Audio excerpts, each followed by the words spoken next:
Katrina, welcome back to the Mindful Fire podcast. I'm happy to have you back. Thanks, Adam. I'm super excited to be back. For the audience, Katrina joined us on episode 162 of the podcast, and we talked all about taking career breaks. And that is what Katrina does. So I'll give you just a second to reintroduce yourself to the audience and tell people what lights you up. And then we can get into today's episode. Yeah, sure. Longtime career break coach, going on over 8 years, have supported over 200 breaks, author of Taking a Career Break for Dummies with Wiley Publishing, co-host of the Taking a Career Break podcast with Katrina McGhee. But passion lighted me up. It's all about helping people reclaim their lives through taking a break. And it's really about using a break as a catalyst to really reflect and reevaluate life and create a next chapter that is so much more aligned to who you really are and what you really want in your life. And I take my job as a life coach slash career break coach very seriously. So yeah, I'm really excited about the fact that I get to live my life helping people live better lives themselves. I loved our conversation. It's so important that people create space in their life to ask, what do you really want? I think that's where we have a lot of overlap in what we do. And I was very happy to be a part of your break space community and doing a master Yeah. class with them and sharing what I teach in my programs. So it was really cool to do that with you. Yeah, it was so fun, Adam. If I can just say, it was such a treat to have you as a guest expert in our monthly masterclass. And I think the people that were able to attend live, especially, really enjoyed the interactivity, but also your perspective on mindfulness and how people approach that. But yeah, it was a really great class. So thank you for coming. We sure did. And yeah, the reason I wanted to have you back on the podcast is just because I don't even know when we met, maybe a year and a half ago or something at this point. Maybe it was less, but whatever it was, we just really connected about breaks and living a life of intention and all of those things.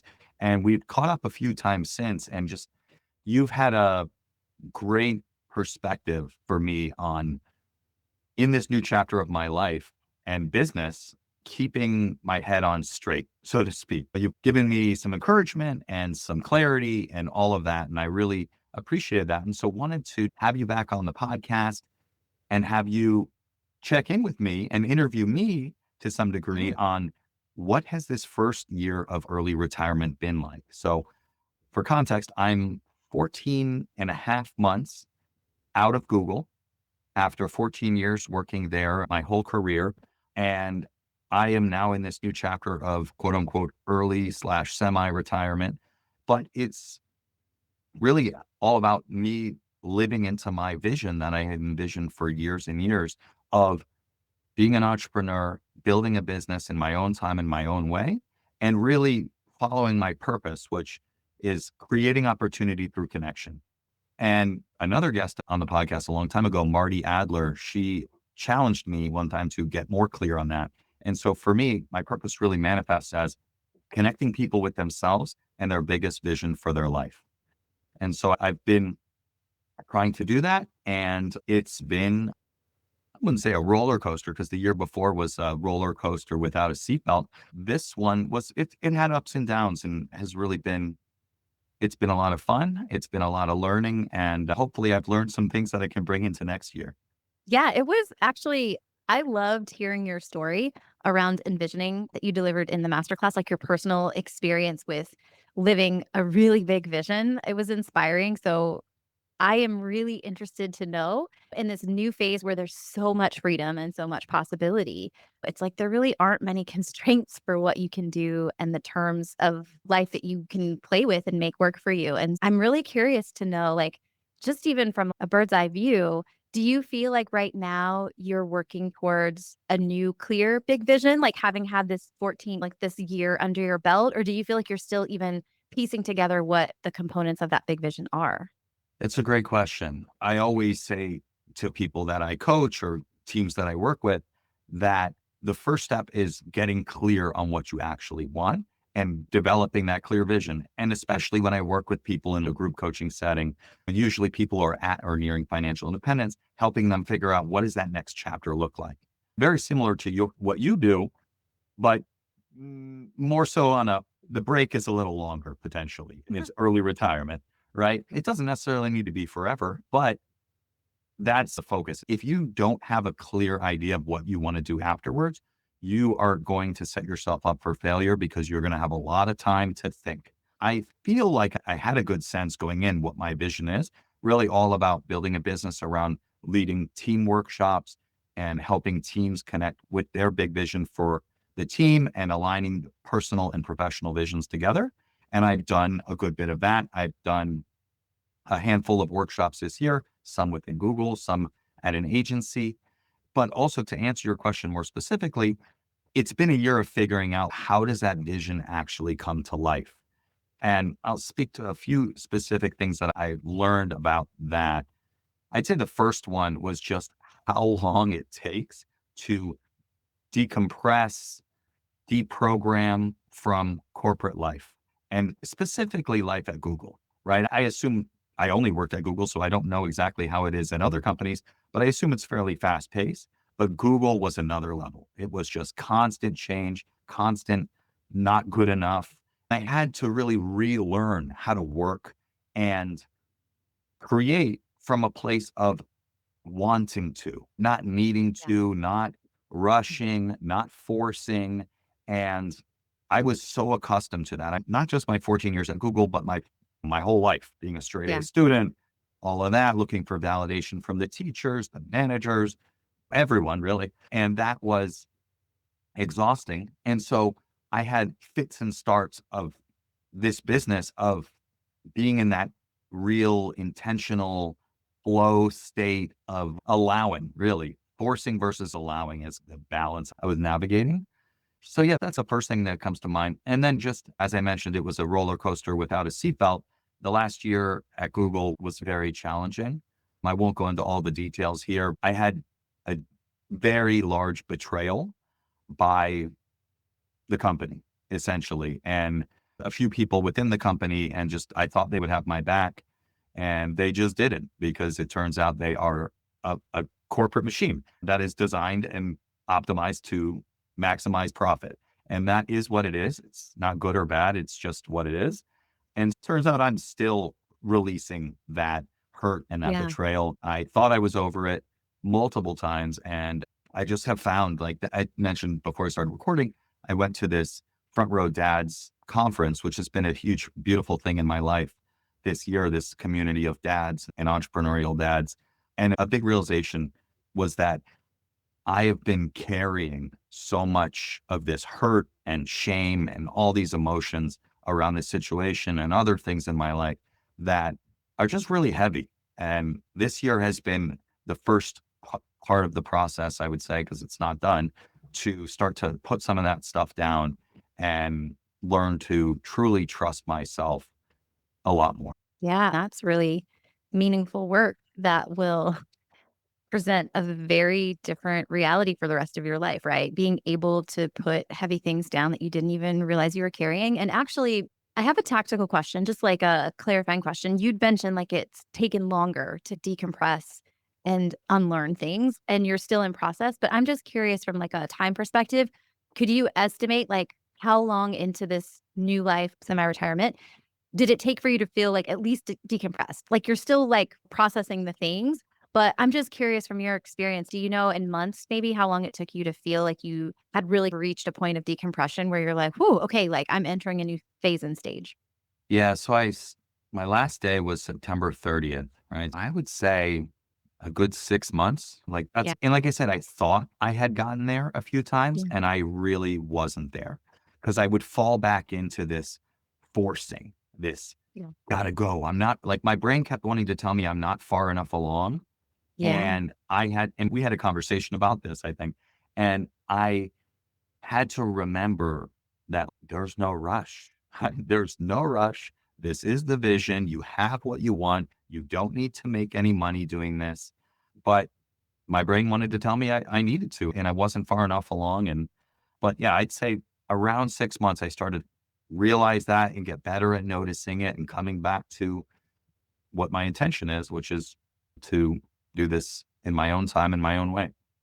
Yeah, and so I love that, and I would say as a coach that has supported a lot of breaks, I see that it typically for people that are on a career break, it typically starts to happen between months 3 and 4. But if you have a toxic work environment, or if you've hit like a very severe level of burnout, it can take 6 months to 12 months to decompress from all of that. So it's a very personal thing, but it's at least 3 months in. And a lot of people think, oh, I'll be good like a month of rest and I'll be good to go full steam into my break. And that's not at all what happens. And usually around months 2 or 3, people start to really freak out because they're like, I thought I would feel so much better by now. I thought I would have all this energy. I thought I would have all this clarity, and I'm still like decompressing, but that's actually like really normal. And again, that timeline extends if you have had a betrayal, or if you feel like in some way the environment was toxic, or you just have really severe mental and or physical burnout symptoms.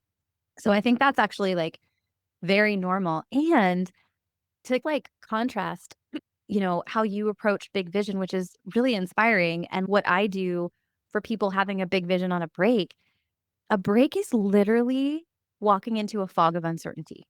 You don't know how long it's going to take for you to feel good again. You don't know all the ways that you're going to struggle with unraveling your identity separate from your work. You don't know the Mhm. magical opportunities that will find you.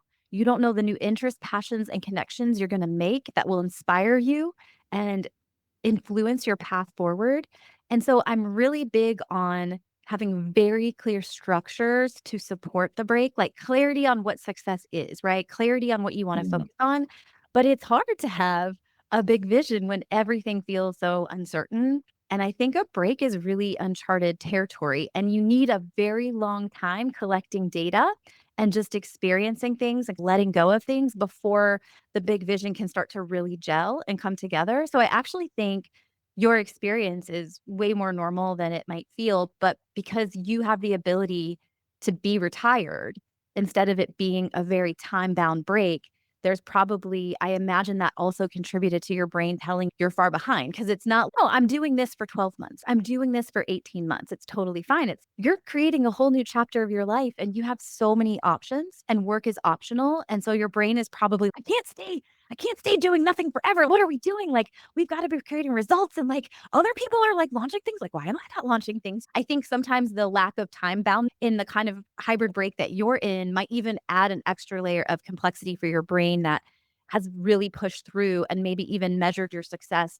as, how are my peers doing? How are other people doing? Just assessing as a human relationally, like, where am I and how am I doing? Scanning the horizon to see how everybody else is doing or what everyone else is doing. Like, I think that that makes a lot of sense to me. Yeah, I'd say spending a lot of time on LinkedIn is not good for that. It's terrible. I make Yeah, people, I was just take it off realizing. their phone. No, I don't even have it on my phone. I don't have Instagram, Oh, wow. LinkedIn, but I do use the mobile web version. That's how I slow myself down. Oh, Like, give me the garbage version of these apps, and because the other ones are too good, honestly, they're yeah. just too good. But I think I need to, like, even time box it even more because I'm just, like, taking these hits of comparison all day long. Yeah. It's a highlight reel of people, what is it? They're so inspired and grateful or whatever, like, those Yeah. things where it's like, I'm Yeah. humbly honored to share all of Yeah. that. Yeah. Yeah, I think I need to just work on my relationship and be more of a creator on there and cultivate relationships and community rather than just trying to use it to, I don't know, whatever I'm using it to. Mostly just consume content Yeah. because that's not I think serving me. Yeah, and that's, I just wanna pause and say that is really valuable for anyone, whether you are finding your version of Fi or on a break of sorts, sabbatical, career break. Definitely remove the comparison angle because it comes both ways. I have people that, to your point, all of the people celebrating the wins, it's like, now I'm falling behind. It's, like, very triggering, right? I'm not where I'm supposed to be. But on the other end, people talking about how abysmal, like, the job market is, and it's, "Oh my god, like, I shouldn't be on a break. I've gotta come out Mhm. early, like, it's gonna Mhm. be so hard to find a job." It's like there's no good vibes that come from being in communities where people are constantly talking about work when you are not swimming in the work lane. You know what I mean? When Mhm. work on a daily Oh, yeah, grind that is not makes part of sense. your life, it's really toxic to be in there's just nothing good that comes from it. You know what I mean? Yeah. Honestly, for me, it's like fake productivity, right? Like, Yeah. oh, I'm finding people that might want to do my workshop. And so, as you asked in the beginning, and this is something that I've been thinking about a lot, it's like, is the vision clearer? Do I have a super clear vision going into next year? Or is it coming together and piecing together? I would say it's definitely more the latter. It's me piecing things together. And so, taking a look back on this year, I went hard at the business of bringing my workshop to teams and companies. That Mhm. was the vision at the start of the year. I did love doing group coaching, which I did last year during the roller coaster with no seatbelt, which was crazy, but also really rewarding, right? Like every Friday, I just met with these four people and I held space for them to think big and dream and start moving towards their vision. And it was amazing. But I put that on the back burner and thought, okay, if I'm going to convince one person to pay me several $1,000s, that might be tough because it's their own money and whatever. Might be easier to convince one person to spend a company's money to bring me in for 10,000 or more. And maybe that's true. I still think that makes sense. But I think that, so I focused on that. And so what that looked was initially I went after Google marketing platform partners, right? So I worked on the Google marketing platform. I had relationships with a lot of these partners. I understood their business and their challenges. And I did a lot of research in the beginning of the year to do that, to focus on that. I came to the realization that not necessarily, I still think it's a good idea. I think that it's a harder path for me because I need to convince that partner to want to do this. And I need to convince their client to want to do this and to put the right people where it actually works. Seemed like a lot of work for whatever $10,000 I was trying to get. Now, fast forward, then I switched to, I had some opportunities come up through a friend of mine who's an administrative business partner, essentially executive assistant. Plus, they do a lot of things. And she sent an email internally at Google, got me some opportunities, which I'm super grateful for. Thank you, Ashley. And so I thought, okay, let me go after this market. Let me go after this person, right? This type of person. And so I invited hundreds of ABPs at Google to a workshop using LinkedIn and email and all these things. And 100 of them signed up. 35 of them ended up coming, had a great workshop similar to what we did in your break space community. It was great. Really enjoyed it. Unfortunately, no opportunities have yet to come from that. So from there, I then pivoted to, I started realizing, I started looking back on my year around the October timeframe and realized, wait, where did all my opportunities come from? The opportunities came from warm introductions, right? From Ashley, from my friend Ben at the agency. And all of the teams that I worked with were just off of a reorg. They were a leadership team that had just been reorged. Some potentially some people had been laid off, whatever it was. They needed to come together and create clarity and alignment so they could hit the ground running and be aligned and productive as fast as possible. And so I realized, wait, there's something there. Maybe I focus on that. And so that is what I'm currently focusing on, working with those type of teams. But the more I think about this and look towards next year and think about, I mentioned this on, I did two podcasts yesterday and I have another one, but there's this book. It's called One Last Talk and it's by this guy, Philip McKernan. And he was a speaker at this Front Row Dads live conference that I went to. It's hard to call it a conference. It was like a conference retreat. I don't know what it was. It was awesome. And he spoke and he was like, if you could give one, or you were going to do one last startup, what would it be? And who would it be for? And he talks about he calls it three mountains, right? There's the me, then there's us, and then there's them. And you progress through these in your life and career in terms of who you're focused on serving. And when I think about them, who's the them that I want to serve? And I had an insight last night that I wrote it down. I don't even know if I have it here, but I wrote it down and it is basically that I want to empower a generation of people to create a life that lights them up and that is enabled by financial independence. So I realized that the they that I wanted to help is really, and I've thought about this before, it's people that are like at the end of high school, maybe in college, before they get stuck on that hamster wheel of more and Mhm. get caught in the American dream, so to speak. And I want to empower a generation of people to live a life on their terms and to do the work that they're meant to do. And I think that if we create a generation of mindful, aligned, and financially independent people, we're going to change the world by doing that. And so I think there's really something there. And so I don't know what it looks like yet, but I think that these things are all related. I'm figuring it out and I feel okay with that. I'm glad you feel okay with it. My biggest wish for you is that you're able to go into this next year giving yourself full permission to run experiments, collect data, and to have the main driver of what you say yes to, what you create, and what you say no to be driven by what is in full, like, spiritual alignment for you, right? Like your spirit, your heart, what you want. Because I think to be as successful as you've been and to do and accomplish all the things you've accomplished, it's never really about what does Adam's spirit want, right? Like you've had to push through and do things that maybe your health was like, I don't really want to do this. Maybe your mind was like, oh, like this is not the environment I want to be in. Like, I just think we all, as high achievers, get really good at creating success through pushing ourselves beyond and working on things that sometimes aren't feeling so aligned with what we want to do. And even when you were telling your story about the evolution to get to reorgs, which is awesome that you found your way there, the pragmatic part of your brain being like, I could spend time talking to a person or I could spend time talking to a company. And the financial return on that is obviously a lot bigger if you land a company versus a couple of people. But that's all like a numbers. It's what is the most efficient approach and what's going to yield the biggest return. And I just think you have bought yourself the freedom to choose things solely because they excite you and solely because they align to the purpose that you just shared. And I think sometimes it's hard to get that other part of our brain to turn off and chill.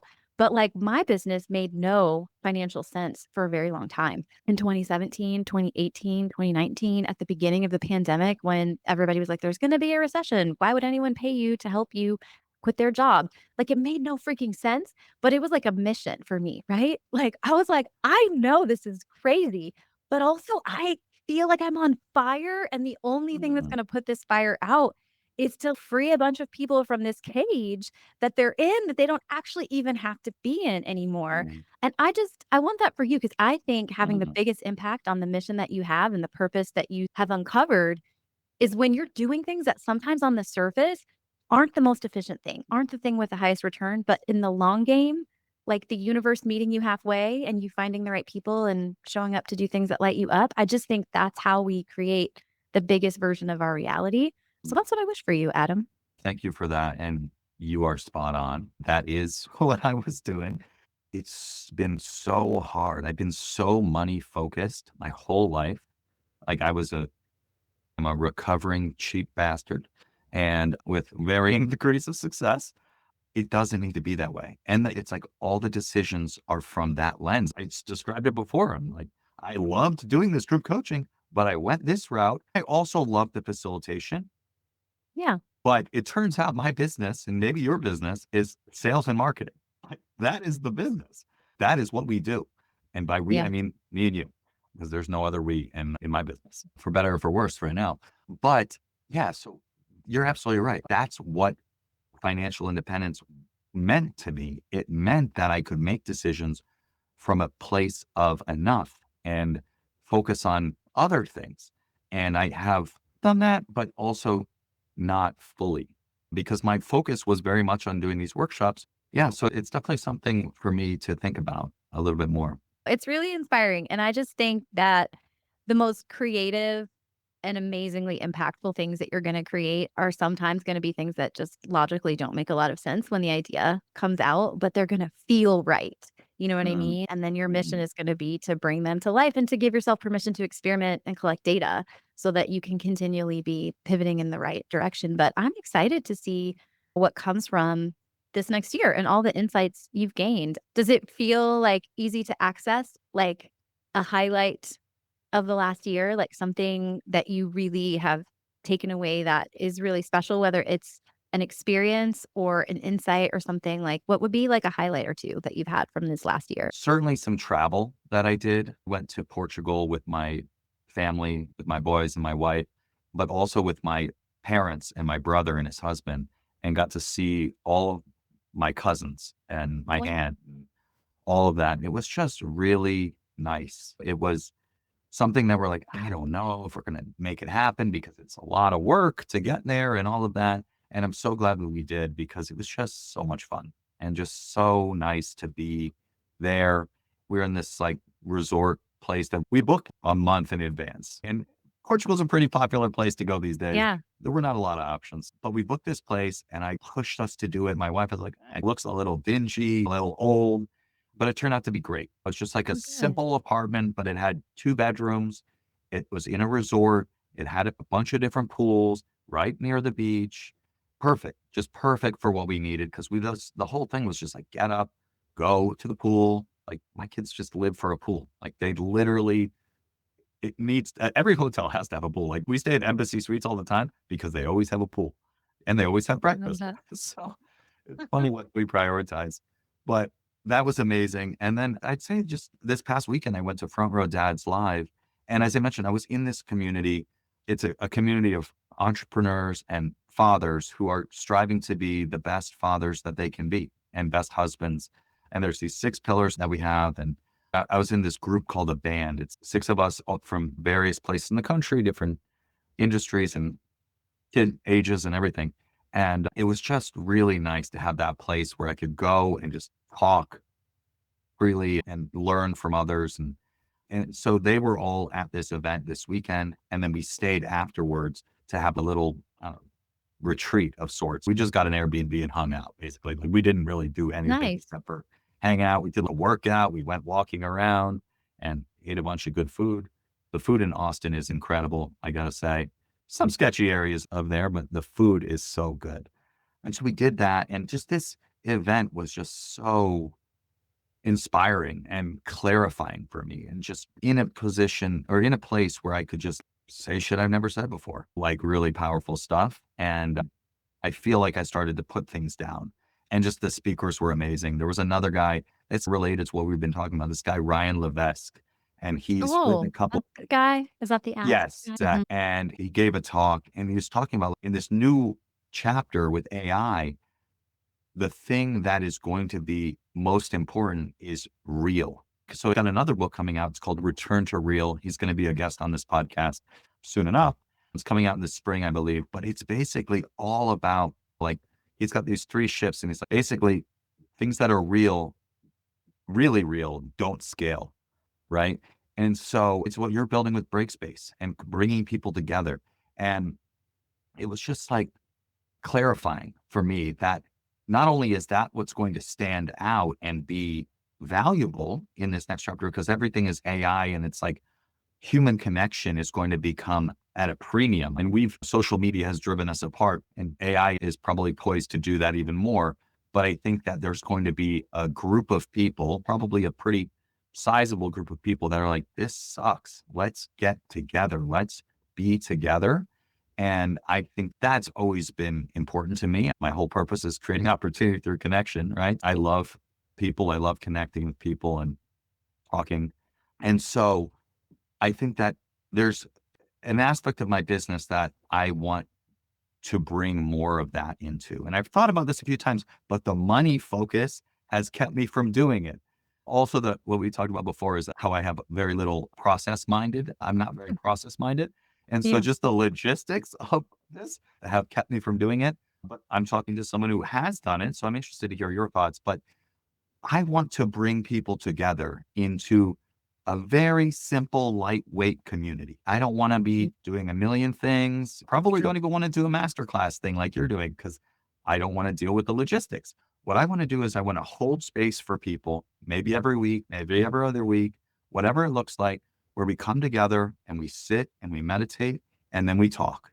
And people can, sometimes I'll do exercises where people can envision aspects of their life. Maybe we'll focus on a particular pillar, family, health, work, relationships, whatever they might be. Yeah. And then we talk about it and we share wins and we just, whoever wants to talk can talk and just more and more invite people in. And it's not really that scalable. It's scalable because it's online, but I feel I was doing this during COVID. And I used to have this thing. I don't even know what it was called. It was basically the mindful fire meditations every Wednesday. And a lot of the meditations that people hear on the podcast were all recorded during that time.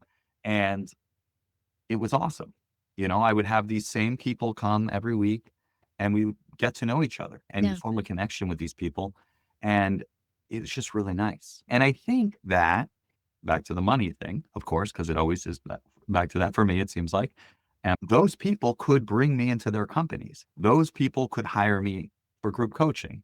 But I think that I've really been, this year, a lot of it has felt, as I said, it was sales and marketing. So I've been behind the keyboard, putting things out there. And Yeah. even the podcast, this part's great. But once you put it out, it's like once in a while you hear from people, you see the download numbers, but you don't get that connection. And so I would love to create more of that connection Yeah. and just be in a community of people who are trying to think bigger and create a bigger life for themselves. Yeah. Thoughts. Would love to hear your Okay. thoughts. Yep. First of all, I am not your coach, but I'm going to take gracious liberty and Please do. tell you what I would tell you if you were my client. And that is, dude, you have worked so freaking hard to buy yourself the freedom to do things only because you want to. And even, oh my God, this is what it's all been building to, dude. This is your moment. This is it. I want to do whatever the F I want to do. We're here now. We've arrived, right? And I think as really successful people, you've worked in a really big successful company, you have had a lot of success as an entrepreneur, you have a great podcast. It can feel like we need to be thinking about the long game and just, yeah, we can let things happen, but like, where could this lead? What possibilities could it provide? And I think we underestimate the magic of organic unfolding, where we are creating and doing from a very inspired place and then learning and iterating as we go, but without trying to gently guide it in a certain direction. And what I mean is this: when you were talking about community, right? Building a community, it doesn't even matter if they could be clients or not, because we don't even freaking know. There could be one person that comes to your meditation that works for a publishing company that could say, Adam, we need you to write a book. I want to give you a book deal. Write this book. I don't know all the amazing opportunities that are out there for you, but I don't even give a crap if it could lead to clients, business or person. Don't care. You feel called to do it and it's what you're craving. Somebody else is probably craving the same thing.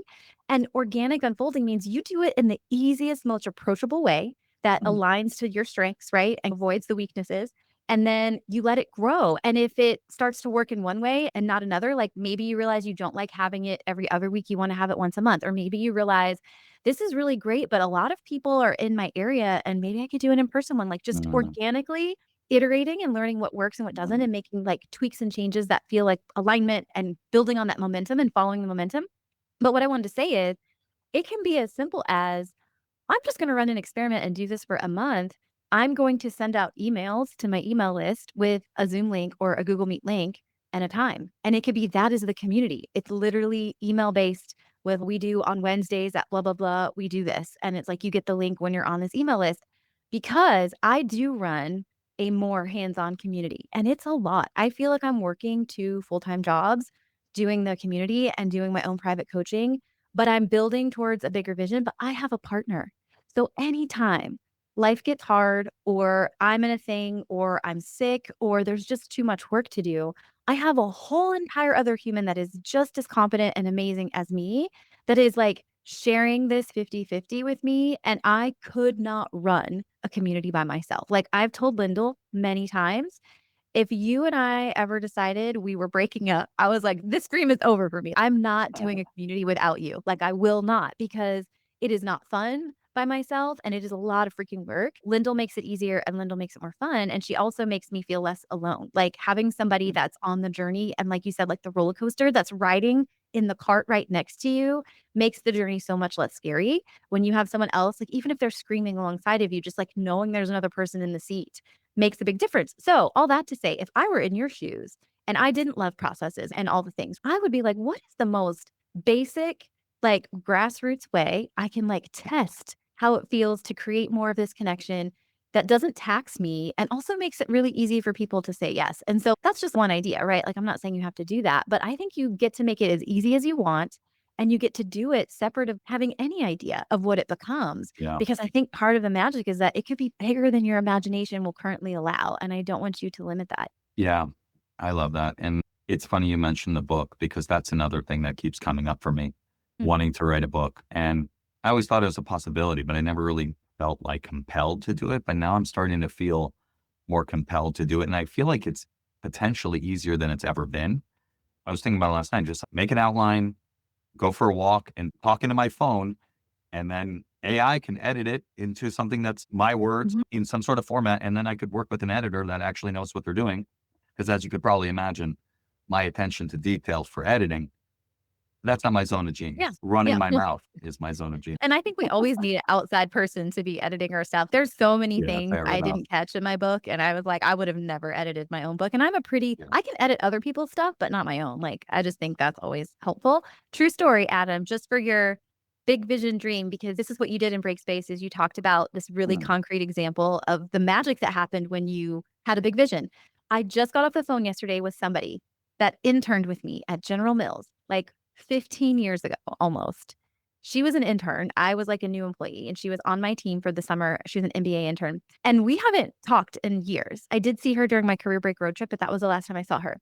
She just announced on LinkedIn that she got a book deal with Wiley. And so I was like, oh my gosh, Wow. girl, because Wiley is the parent company of the Dummies Right. brand. So I was like, let's connect. I'm happy to share what I learned writing my book. And so she's great. Let's do it. We talked yesterday.